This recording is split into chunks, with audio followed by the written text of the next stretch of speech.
আজকের সকালটা শুরু হলো চা নিয়ে। কালকে বৃষ্টি হয়েছে, আমার উনানও ভিজে গেছে, খড়িও ভিজে গেছে। এখন তোমার রান্না করতে হবে আজকে স্টোভে। শুভ সকাল বন্ধুরা, নতুন সকালে নতুন শুভেচ্ছা জানিয়ে আরও একটি ভিডিও শুরু করলাম। আশা করি যে যেখানে আছো ভালো আছো, সুস্থ আছো। আমরাও ভালো আছি তোমাদের আশীর্বাদে, প্রভুর আশীর্বাদে। রিমি রূপা চ্যানেলের সকলকে জানাই স্বাগত, অনেক অনেক ভালোবাসা। এখন বাজে 7:30, তার আগেই সব কাজ হয়ে গেছে। মানু এখনও ঘুম থেকে ওঠেনি। মানুকে ওষুধ দিয়ে একবারে বাসি নাইটি ছেড়ে চা করতে চলে আসলাম, বাবার জন্য আর আমার জন্য। মানু তো এখনো ঘুমাচ্ছে, আর বাবা যাবে দোকানের মাল আনতে। শুভ সকাল বন্ধুরা, সকাল থেকে আজকে দোকানে বাবা সেই মাল আনতে গেছে, কখন আসে না। এদিকে আমার রান্নার লেট হয়ে যাচ্ছে, ঘর গোছাবো, মানুর পড়াতে আসবে। মানু যে ব্রাশ করছে, বাবাকে চা দিয়েছি, ওই যে মানু বেরিয়েছে। আর হচ্ছে বাবাকে চা দিয়েছি, চা খেয়ে আমিও চা খেয়েছি সব কাজ সেরে।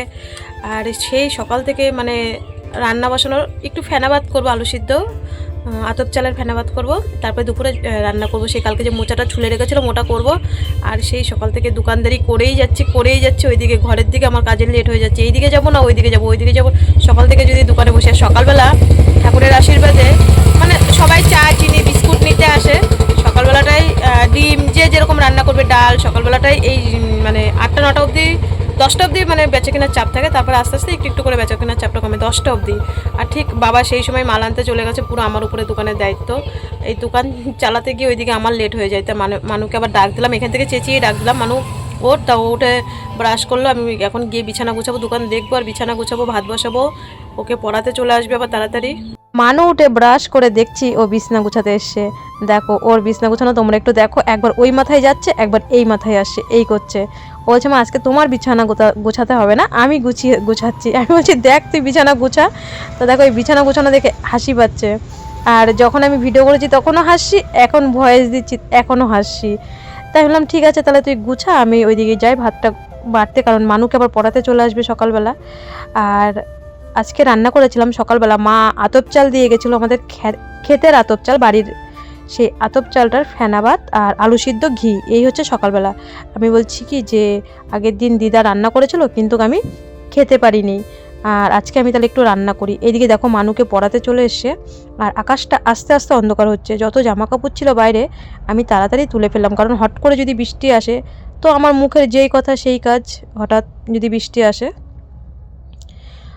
আর এদিকে সেই যে কালকে মোচাটা ছুলে রেখেছিলাম, এখন মোচা কাটবো, আর দুপুরবেলা যা যা রান্না করবো সেগুলো এখন কেটে নিই। ওই যে মাস্টারমশাই পড়াতে চলে এসছে, মাস্টারমশাই বাইক। আর কথা রীতি মাস্টারমশাই চলে যাওয়ার পরে দেখো ওর বাপি ফোন করলো, মানু ফোন করছে ওর বাপিকে, ওর ভিডিও কল করছে। ওর বাপি চা খাচ্ছিলো সেই সময়।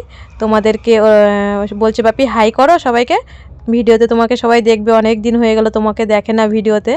তা ওর বাপি সেই সময় টিফিন টাইমে, সকালবেলা যে টিফিন খায় সেই সময়। আর দেখো এখন কেউ বলবে 10:30 11টা বাজে, তপু পড়াতেই না হট করে হাওয়া ছুটে গেছে। তা তপু তাড়াতাড়ি পড়িয়ে, কারেন্ট চলে গেছে আমাদের ঘরে। কারেন্ট না থাকলে কি করে পড়বে, ঘরে একটুখানি কেউ আলো আসে না, আর সেরকম পড়ার ব্যবস্থা চার্জার বা ইনভার্টার কিছুই নেই আমার ঘরে। তা হট করে তপু চলে গেছে, যেই কারেন্ট চলে গেছে। আমার ঘরে তো একটুখানি কেউ সূর্য ঢোকে না। আর দেখো হট করে না যেই 11টা বাজে ঝড় ছুটে গেছে। এবার আমি কি করে রান্না বান্না করব, কি করব। মা মেয়ে বারান্দায় চুপ করে বসে আছি। যখন ঝড় আসে এরকম মা মেয়ে বসে থাকি, কেউ বলবে এখন 11টা বাজে, দেখো মনে হচ্ছে পুরো রাতের মতন। খুব জোরে না ঝড় ছুটেছে।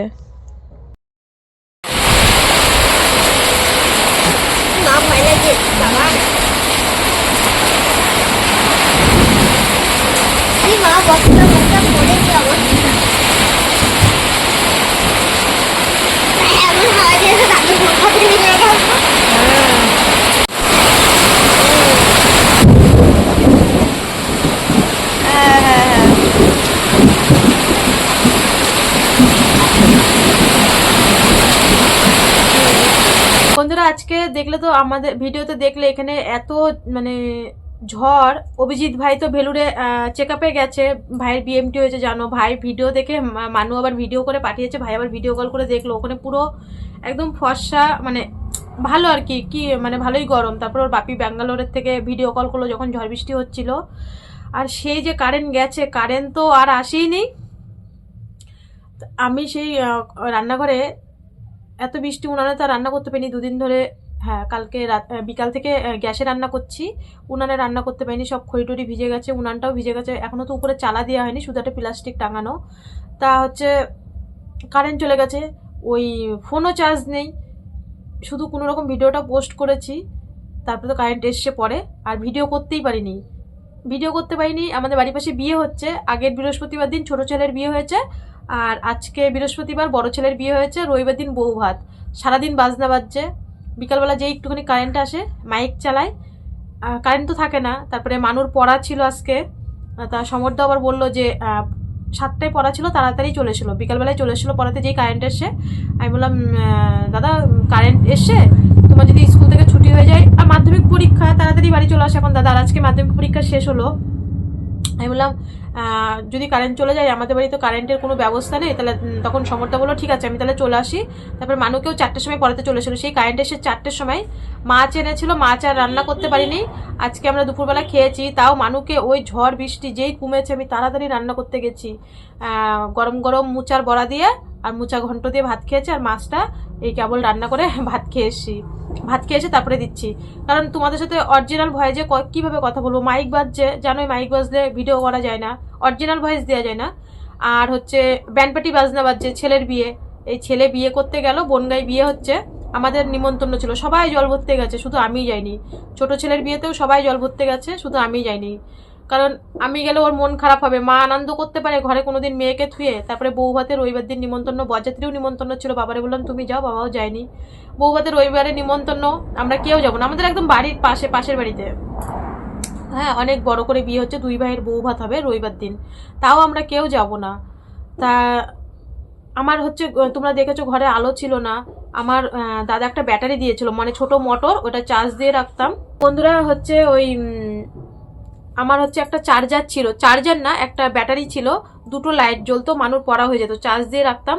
তা ওই আগেরবার পৌষ মাসে ডিসেম্বরের দিকে যে আমার ঘরে চুরি হয়ে গেলো, তোমরা তো জানো, সব তো ভেঙে চুরে তো সব থুয়েই গেছে চোর, আর যতটুক পেরেছে নিয়ে গেছে আমার ঘর থেকে, ওই আর কি বাসনপত্র কিছু তো ছিল না আমার ঘরে, শুধু বন্ধনের কিস্তিটা ছিল, ওটাই নিয়ে গেছে, আর কিছু নিতে পারিনি।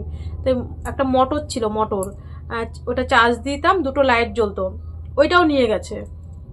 তারপরে তো 1 বছর ধরে তোমরা দেখছো বিএমটির জন্য বাইরেই রয়েছি, আর ঘরে এখনো চার্জার মার্জার, ওর পড়ার জন্য এখন একটা চার্জার মার্জার কিনা হয়নি, কারণ হচ্ছে তোমরা জানো আমি আবার সিএমসিতে যাচ্ছি, অনেক টাকার দরকার, এখনো কিছু কিনা হয়নি। যদি সামনে বর্ষা আসছে, তখন ওর পড়াশোনার জন্য যখন একটা চার্জার লাগবে, একটা কমাসমা 200-250 টাকার মধ্যে একটা চার্জার আনতে হবে, নাই কারেন্ট চলে গেলে রান্না বান্না করতে খুব আজকে এত কষ্ট হয়েছে আমার রান্না করতে, আর বিয়ে বাড়ির জন্য একটু সমস্যা হয়েছে। তা বন্ধুরা তোমরা অনেকেই কমেন্ট করছো যারা থ্যালাসেমিয়া, যাদের, আমরা তো বিটা থ্যালাসেমিয়া মেজর, এটার কোনো দিন তোমরা যারা কলকাতায় দেখাচ্ছ তারা একটু বাইরের দিকে বা ভালো হিমোটোলজি ডাক্তারের কাছে জিজ্ঞাসা করবে, তাই তো বাবা, যে বিটা থ্যালাসেমিয়া মেজর যারা, তাদের বন মিরু ট্রান্সপ্লান্ট বা জিন থেরাপি ছাড়া তাদের কোনো ওষুধ আছে নাকি? হ্যাঁ হয়তো এইদিক ওইদিক কোনো তোমরা হোমিওপ্যাথি বা এমনি ডাক্তার দেখাতে পারো, সেমন সাইড ডিফেক্টও আছে, কারণ আমি এই লাইনে আজকে প্রায় 13 থেকে 14 বছর আছি। তারপরে রিমির একদম তোমরা জানো 5 মাসে ধরা পড়েছিল ওর থ্যালাসেমিয়াটা, যেটা মেজর, আর যাদের ইবিটা তাদের একটু কিন্তু লেটেই ধরা পড়ে। তো অনেকেই কমেন্ট করছো, হ্যাঁ ইবিটাদের অবশ্যই রক্ত লাগে, তাদের 3 বছর 4 বছরে গিয়ে ধরা পড়ে, 4 বছর 4.5 বছর 3 বছরে গিয়ে ধরা পড়ে। তা তাদের কি ইয়ে করতে হয় নাকি, মানে বন মেরু ট্রান্সপ্লান্ট করতে হয় নাকি? দেখো আমি কিন্তু ডাক্তার না, আমি আমার 13-14 বছরে আমি কলকাতায় এমন কোনো হসপিটালে নেই যে আমি যাইনি, বনগাঁ হসপিটাল বলো বা বারাসাত বলো বা আরজিকল বলো বা নীলরতনে বলো বা ফুলবাগানে বলো বা মেডিকেলে বলো, আমাদের সব জায়গায় চেক আপ করতে যেতে হতো, বা পোলিও হসপিটালে বলো, এই হসপিটাল থেকে ওই হসপিটালে ট্রান্সফার করতো, ওই হসপিটাল থেকে ওই হসপিটালে ট্রান্সফার করতো। আমি কলকাতায় সব হসপিটাল চিনি, এই কৃষ্ণনগরে রানাঘাটে লকডাউনে ওই দিকে বিলাট দিয়েছে আমার বাবার বাড়ির দিকে, তো আমি মোটামুটি সব হসপিটালে চিনি। তোমরা বড় বড় ডাক্তারদের কাছে একটা শুনবে, বড় ভালো হিমোটোলজি ডাক্তারের কাছে, আমার মুখের কথা কেন, যে যারা বিটা থ্যালাসেমিয়া মেজর তাদের বন মেরু ট্রান্সপ্লান্ট ছাড়া আর জিন থেরাপি ছাড়া তাদের কোনো ওষুধ আছে নাকি? আর যারা বলে যে মানে বিএমটি, হ্যাঁ সব কিছুই রিস্ক, সব কিছু রিস্ক না নিলে জীবনে তো আমরা এগোতে পারবো না। তা যারা বলে যে বিএমটির আগে একটু ভাবনা চিন্তা করে দেখাবা, দেখবে আমিও তাদের বলতে চাই যে তাদের বাচ্চার কি থ্যালাসিমা তারাও আগে রিপোর্টটা আগে আমাদেরকে দেখাক, যারা আমরা মেজর, তাই তো মানু, তারাও থ্যালাসিমার রিপোর্টটা আমাদের আগে দেখাক। হ্যাঁ, আমিও সেটা তাদের কাছে জানতে চাই, যদি সাহস থাকে তো থ্যালাসিমার রিপোর্ট দেখাক।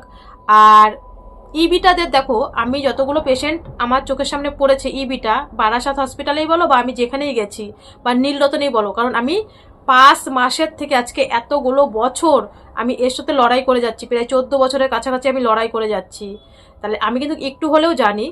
আর আমি ভেবেছিলাম এবারই আমি বিক্রম স্যারের সাথে জিজ্ঞাসা করব, আমাদের যেদিনকে ছুটি হয় আমার তার আগের সপ্তাহে ছুটি হয়ে গেছিলো, 17 তারিখের আগের সপ্তাহে ছুটি হয়ে গেছিলো, কিন্তু মানুর হচ্ছে বুকের ওখান থেকে চ্যানেলটা খুললো, তারপর অনুষ্ঠানের জন্য আমরা ইচ্ছা করে একটা ওপিডি নিলাম। সেদিনকে লাস্টে স্যার ছিল না, নাহলে আমি স্যারের কাছে ডাইরেক্ট ভিডিও করতাম।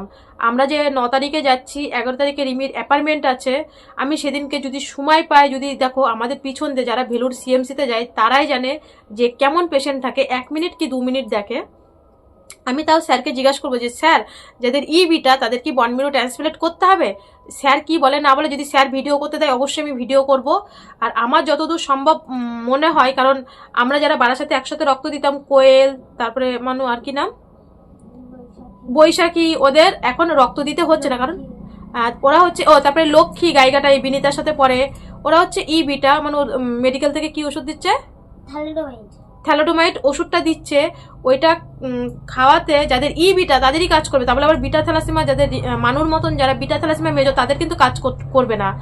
আর যারা ত্রিপুরার থেকে গেছিল, আমাদের সাথে দেখা হয়েছে সিএমসিতে, তারপরে যারা ইয়ের থেকে গেছে, পূর্ব মেদিনীপুর থেকে গেছে, তাদের ইবিটা বিক্রম স্যার তাদের ওষুধ দিয়ে দিয়েছে, বলেছে না তাদের রক্ত লাগবে না, বলেছে তাদের রক্ত লাগবে না। কোচবিহার থেকেও গেছে, কারণ তাদের ধীরে ধীরে ধীরে ধীরে রক্ত দিতে দিতে আর ওই ওষুধগুলো খেলে ধীরে ধীরে সেরে যাবে তাদের। আমার মনে হয় তাদের বন মেরু ট্রান্সপ্লান্ট করতে হয় না, স্যারের কাছেও শুনেছি। আর আমি, তোমরা ভয় পেও না, অনেক সবাই বলছো দিদিভাই তুমি এটা নিয়ে একটা ভিডিও করো, এর জন্য আমি আজকে ভিডিওটা খুব ছোট করব ভিডিওটা, যাতে ভিডিওটা সবাই দেখে। তোমাদের মায়েদের বলছি, যাদের ইবিটা তাদের ভয় পাওয়ার কোনো কারণ নেই। হ্যাঁ, আমাদের মতন এত তোমাদের চিন্তা নেই, তোমাদের বন মেরু ট্রান্সপ্লান্টও করতে হবে না, তোমাদের ঘন ঘন রক্ত লাগবে না। কারণ আমার যাদের ইবিটা অনেকের সাথে কথা হচ্ছে, সন্দেশখালি টালি যাদের বাড়িতে, তারা তো বোঝোই কত ভিতরে থাকে, বোনদের সাথে আমার সবসময় কথা হচ্ছে, ওদের অনেকদিন পর পর রক্ত লাগে, আর ওদের বড় হয়েই ধরা পড়েছে, বোনের মেয়ের মনে 18 মাসে ধরা পড়েছে। যাই হোক বন্ধুরা, ইবিটাদের কোনো চিন্তা নেই, ভয় নেই। তোমরা কারোর কথা শুনে গিয়ে কোনো জায়গায় গিয়ে লাখ লাখ টাকা দিয়ে ট্রিটমেন্ট করো না, তোমরা ভালো হিমোটোলজি স্পেশাল ডাক্তার দেখাও, আর তোমরা ডাক্তারের কাছে গিয়ে তোমরা শোনো। আমি যতটুকু জানি আমি ততটুকুই বললাম। আর আমি খুব শীঘ্রই, যদি স্যার আমাকে ভিডিও করার পারমিশন দেয়, কারণ স্যার জেনেই গেছে, সিএমসি জেনেই গেছে আমি ভিডিও করি, এবার গিয়ে আমি ডাইরেক্ট স্যারকে বলবো স্যার ইবিটাদের সম্বন্ধে আপনি একটু কিছু বলুন। যদি স্যার টাইম পায়, যদি বলে, অবশ্যই তোমাদেরকে জানাবো বন্ধুরা। তাহলে আজকে এই পর্যন্ত, সবাই ভালো থেকো, সবাই সুস্থ থেকো, আর প্রত্যেকটা থ্যালাসেমিয়া বাচ্চার জন্য আমার অনেক অনেক ভালোবাসা। আর যারা আমার ভিডিওটা দেখছো, যদি ভালো লাগে অবশ্যই কমেন্টে মতামত জানিও। আর কেউ যদি বলে সব ট্রিটমেন্ট রিক্স, সব ক্যান্সার বাচ্চা কি বাঁচে, সব ক্যান্সারে মানুষ কি বাঁচে, মানুষ সিজারেও তো বলে ভয়, নর্মালেও বাচ্চা হলে ভয়, সবকিছুই ভয়, তাহলে কি আমরা কি যারা সিজারে ভয় তাদের কি সিজার করে না, তারা কি বাচ্চা নেয় না? সব ট্রিটমেন্টেই রিক্স, কিন্তু রিক্স নিতে হবে। আর প্রত্যেকটা থ্যালাসেমিয়া মা বাবা বলবো, তোমরা চেষ্টা করো, যারা বিটা থ্যালাসেমিয়া মেজর, চেষ্টা করো বন মেরু ট্রান্সপ্লান্টের জন্য। আশা করি তোমরাও আমার মতন পারবে। আজকে এই পর্যন্ত, সবাই ভালো থেকো, সবাই সুস্থ থেকো, আর আমাদের মানুকে অনেক অনেক আশীর্বাদ করো সামনের দিনগুলো এগিয়ে যাওয়ার জন্য। তোমাদের আশীর্বাদ ওর অনেক দরকার, এখন থেকে টেনশন হচ্ছে সিএমসিতে, আর খুব শিগগিরই যাচ্ছি। রিমির কি রিপোর্ট আসবে, বাড়ি আসার পর একটা চিন্তা ছিল কি রিপোর্ট আসবে, এখন আবার দিন দিন যত যাচ্ছে, আজকে অভিজিৎ ভাই গেছে, কালকে ওর কি রিপোর্ট আসবে। রিমি তো একদম ব্যস্ত হয়ে গেছে, মামা ওখানে গিয়ে ভিডিও কল করবে, ওখানে গিয়ে তুমি ভিডিও করবে, আমি ভিডিওতে দেবো। ওর বান্ধবী গেছে চেক আপ করতে, হচ্ছে তার সাথে ভিডিও কল করতে। আর অভিজিৎ ভাই হসপিটালে গেছে, অভিজিৎ ভাইয়ের কালকে চেক আপ। তোমরাও আশীর্বাদ করো অভিজিৎ ভাইয়ের রিপোর্ট যেন ভালো আসে, আমিও প্রভুকে ডাকছি ভাইয়ের যেন রিপোর্ট ভালো আসে। ভাইও একজন ক্যান্সার পেশেন্ট, বিএমটি পেশেন্ট। ভাই আমার ভিডিও দেখে রোজ, যদিও কমেন্ট করতে পারে না, সবসময় মানুষকে খবর নেয়। আর আজকে ভিডিও কল করেছিল এই ঝড় বৃষ্টির মধ্যে, কালকে ভাই ভিডিও কল করবে, অবশ্যই তোমাদের ভিডিওতে দেখাবো। ভাই ভিডিও করে ওখান থেকে পাঠাবে, অবশ্যই দেখাবো। অভিজিৎ ভাই উনিও একজন বিএমটি পেশেন্ট, রিমির কত খেয়াল রাখে। যাই হোক, চলো বন্ধুরা, আজকে গুড নাইট, সবাই ভালো থেকো, সবাই সুস্থ থেকো। নেক্সট ভিডিওতে অবশ্যই দেখা হচ্ছে।